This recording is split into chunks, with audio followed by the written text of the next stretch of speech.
So, my dear Islam brothers, inshallah, very important topic that we're going to be mentioning today in the blessings of Ramadan is 19 Madani pearls regarding the Masjid, meaning the adab and the honor of the Masjid. First, and we've come across on the newspapers as well, there's an article that has been shared that a Jewish community in Prestwich in Manchester, where the Salatul Taraweeh was being performed, and what they did is they got a truck and they started playing music outside the Masjid, to designate the Masjid's honor. So it's very important that we honor the Masjid, we respect the Masjid. But if this is the hal of the non-Muslims, then what about our Muslim youngsters that are playing music when they're going past the masajids? So please do not play music when you're outside the Masjid. Here, point 1 I'm going to discuss and mention. According to a narration, once the Masjid headed towards the court of Allah Azza wa Jal to complain about the people engaging in worldly conversations inside of it. Some angels met it on the way and said, "We have been sent to ruin them," i.e. the people who engage in worldly conversation inside the Masjid. So this is another thing, when we finish our salah, there's people still performing the salah, we start to engage in worldly conversations, we start to talk about politics.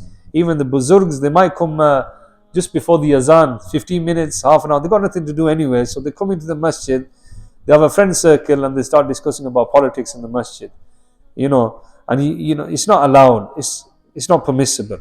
So be careful how you treat the Masjid. And number 2, it is narrated that the people who backbite and talk in the Masjid, angels complain about them to Allah Azza wa Jal due to the foul smell. Backbiting is strictly haram and worse than even fornication. Remember, the tale-telling person will not enter paradise. You have to be careful. You are actually taking away the muhabbat of that individual if you backbite against him. Just use this qaida, a qanoon like kind of thing. If that person was in front of you and you were to say that same thing, how would that individual feel? So same thing, whatever you will say in front of his face, you should say the same thing behind his back as well. So obviously the words, you've examined them, you know that this is not appropriate what I'm saying, but use appropriate words when you're talking to individuals.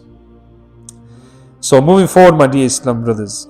And point 4, do not throw any form of rubbish inside the Masjid. Sayyidina Shaykh Abdul Haq Muhaddis al-Delvi rahmatullahi ta'ala has reported in Jazb al-Qulub that even a small particle, e.g. splinter, etc., lying in the Masjid causes as much pain in the Masjid as a human feels pain when there is some small particle of something in his eye. So whatever you see, inshallah, try to pick up any rubbish from the Masjid. Sometimes we see bottles lying about after Salatul Taraweeh. We see our bins getting full, and we feel that it's just the responsibility of the cleaning majlis to clean all these things. No, it's a responsibility upon all individuals, the muqtadis, inshallah, to keep the area clean. Look at Makkatul Mukarramah and Madinatul Manawwara, how beautifully it gets cleaned regularly. We don't even see one piece of rubbish lying about. So, try to organize things in the Masjid, like where the chairs should be positioned, where the coats should be hanged. We have got coat hangers, we should hang them up there, and etc. And books should not be lying around, and we should treat it with adab and respect. And sometimes we find individuals who point their feet in their direction. Remember, all 4 walls in the Masjid are sacred. Try not to sit in that manner that will disrespect the Masjid. So say, for example, look, if someone was reading the Quran, right, and you point your feet in that direction, it's a form of disrespect. You wouldn't do that with your mother or your father. If he's sitting there, you put your feet towards him. And even if you were in the jury service in the court or in front of a police officer, look how respectful you will speak to him. Yeah, but you're in the divine court, you're in the Masjid where people are worshipping Allah. And these are the houses of Allah, metaphorically. And moving forward, point 5, spitting and blowing nose, taking out dirt from the nose or ear, and staining the Masjid wall, floors, mat or carpet, and breaking pieces of the Masjid's carpet or mat are all prohibited. So sometimes we come across, we're not doing anything, We should try to pick up the Quran and recite the Quran instead of playing on the carpet strings and pulling them and damaging the carpets of the masjid. So we need to bear that in mind, my dear Islam brothers. So if you need to do these things like spitting, blowing, or you need to pass wind, just go outside the masjid and do these things in causing a distraction. Some people cough so loudly, they scare, the people are reading namaz. Look, you're in contemplation, you're in beseech, right? And someone sneezes so loud, he's got habit, he's just going to freak you out. And it's happened to me as well. Someone has actually, sneezed so loudly and, it's caused a scare. And the other thing is we come across a lot of individuals, even youngsters, socks, right? Socks is, that gives off odor and smell. I'm not saying everybody has bad socks, but in the UK especially, we, in Pakistan they use slippers, right? Because it's a hot country. Here we have shoes, right? And we are more or less in our shoes all the time, the majority of the time. And I've always advised my students here, right? Whenever you go and do wudu, right? And whenever you wash your feet, sometimes they just pass water over the feet, right?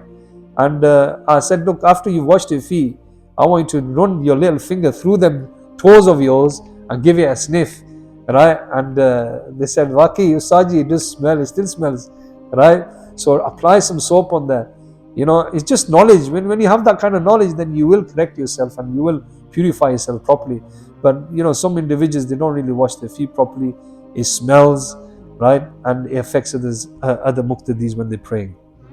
Because obviously you're praying forward and they're behind you, they can smell your socks. You're actually like a foot away. So this is how much, bad smell you can give off. Right. Moving forward, my dear Islam, it is point 6 we're on. There is no harm in blowing the nose with a handkerchief if necessary. And some people have got colds. They have a lot of, it's mujburi. You need to blow your nose, no problem. But with adab, if you've got time, then do it outside. If you need to do it loudly to clear all that system out, do it in the wudu area. Point 7, do not throw the masjid rubbish in such a place where it may be desecrated. And number 8, if you want to take your shoes with you in the masjid, take them off and dust them off outside before you enter. If there is dust on the soles of the feet, then wipe them off with something like a handkerchief before entering the masjid. Now, my dear Islam brothers, this is probably an issue in all masjids, right? When it's snowing, when it's a wet weather, we actually come into the masjid and we take our shoes off wherever we want to take it off. But just mind you, when you take them shoes off, your socks are applying onto that dirty carpet, and then you're bringing that dirtiness into the masjid. So this is why he's saying, look, there's before you enter the masjid, just take your shoes off there. And I know there should be some boundaries, there should be some signage. Don't take your shoes off, where the carpet is. Otherwise, we're going to end up extracting dirt from the carpet and then coming into the masjid. So we need to keep the masjid pure as well. Moving forward. Point 9, after doing wudu, dry your feet properly in wudu area. Walking inside the masjid with wet feet dirties the masjid floor and the mats. Now you can probably see the color of the mat changing. There's a reason behind it. It's because people are not drying their feet. We got dryers there. And sometimes there's another issue. You might get fungal infection in your toes. Why do you get that? It's because when you wash your feet and you apply your socks on straight away. Dry your feet properly, that there is no wetness at all. Then put your socks back on. But if you're going to keep doing this, you're going to get a fungal infection. You're going to have to start going to the doctors and getting special cream. So blame yourself for that. And same again, whenever you come into the masjid, the carpets are getting worn. It's getting worn because of your wet feet. Yeah, because people are just walking in and not drying themselves properly. And this is something that we need to think about. Okay, so now some of the masjid's manners described by Ala Hazrat Imam Ahl Sunnat Maulana Shah Imam Ahmad Raza Khan in his Mulfazat are being presented. So I'll only mention a few, and then inshallah we'll continue this topic another time, due to time, dear Islam brothers. So number 10, running or stamping feet in the masjid is not allowed. So some people are bringing the keys. You hear that they're throwing the keys, they're throwing the wallets, they're throwing their phone on the floor. Even when the Jamaat is going on, we're seeing people rushing to get to that, they want to get into the ruku. So remember, don't stamp your feet, don't make any such noises that will distract the muqtadis or desecrate the honor of the masjid. So last point, we'll finish there and then we'll continue in the next dars. After doing wudu, do not let a single drop of water drip from your washed body, meaning washed body parts, onto the masjid floor. Remember, letting drops of water drip onto the masjid floor from washed body parts is prohibited. So you might have performed wudu, yeah, you need to dry yourself in the wudu area properly. You can probably use your arms, wipe off the excessive water once you're finished, and just allow a few minutes while you're there to dry yourself and then come into the masjid. Otherwise, you're going to start dropping water onto the carpets again, and it's going to dirty the carpet. And then we need to start getting cleaners to clean the carpet on a regular basis if individuals are doing this on a regular basis. So you're actually involving costs as well for cleaning the masjid as well. So may Allah Azza wa Jal give us ability to act upon what is being heard, and also to honor the masjid. And we're far from it, from honoring the masjid. We actually disrespect the masjid. We treat the masjid like our homes, right? And we have to be careful of bringing young children that actually mess around or run around the masjid. We have to do the tarbiyat, inshallah. Do the tarbiyat first. Keep them with you, inshallah. And hopefully we'll have a beautiful environment in the masjid.